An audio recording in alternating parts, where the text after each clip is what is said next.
Good morning friends. आज UGC net जो हमने आईसीटी यूनिट स्टार्ट की उसका पार्ट सेकंड है। इसमें प्रीवियस पार्ट में हमने रैम रोम क्या होते हैं और मेमोरी क्या होती है उसको कम्प्लीटली डिस्कस किया था।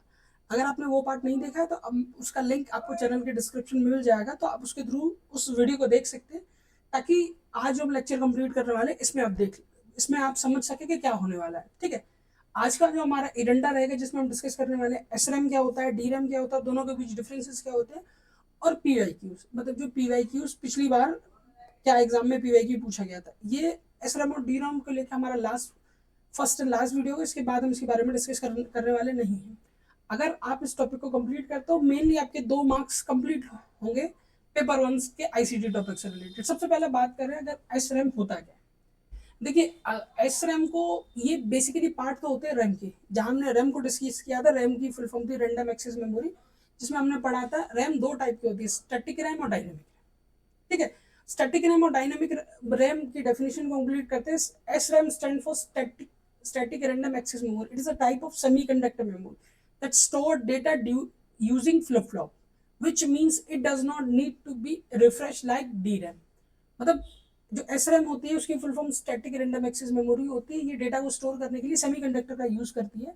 जैसे कि अगर हम कंप्यूटर साइंस सीएस में पढ़ते हैं फ्लिप फ्लॉप के बारे में। फ्लिप फ्लॉप एक मेमोरी यूनिट होती है जो डेटा को स्टोर करने के लिए काम आती है, जो बनी होती है सेमीकंडक्टर से। ठीक है, इसमें डेटा स्टोर करने के बाद डेटा को रिफ्रेश नहीं किया जा सकता, ये इसकी मेन प्रॉब्लम है। बात करें अगर की फीचर्स की, तो की फीचर्स में इसकी speed, very fast access time होता है वेरी फास्ट एक्सेस टाइम होता है। उसका रीजन ये होता है, इसका एक्सेस टाइम वेरी फास्ट इसीलिए होता है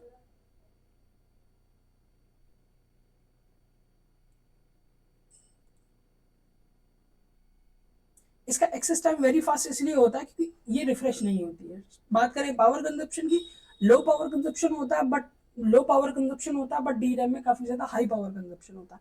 data retention, hold data as long as power supplies. मतलब जो हमने डिफरेंसेस पढ़े थे वॉलेटाइल और नॉन वॉलेटाइल में, सेम वही डिफरेंसेस यहाँ एप्लीकेबल होते हैं। अगर पावर है तो ये कंप्लीट रहेगा, पावर कंजप्शन अगर रुक जाता है तो ये कंप्लीट नहीं करेगा। तो ये भी इसके मेन कुछ डिफरेंस है, तो वो भी हम यहाँ पे कंप्लीट करते चलते हैं।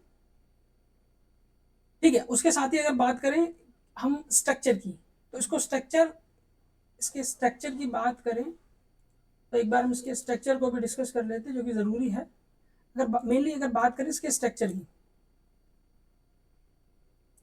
ठीक है, तो यूज ट्रांजिस्टर्स को यूज करके मेनली इसके स्ट्रक्चर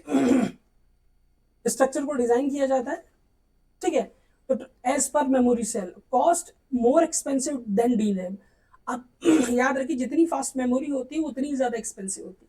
इसके बाद थर्ड में हम एक पिरामिड पढ़ेंगे मेमोरी से रिलेटेड, जहां हम ये समझेंगे अगर एक्सेस टाइम इंक्रीज होता है तो कॉस्ट बढ़ती है घटती है, अगर एक्सेस टाइम इंक्रीज होता है तो मेमोरी का जो साइज है वो घटता है बढ़ता है।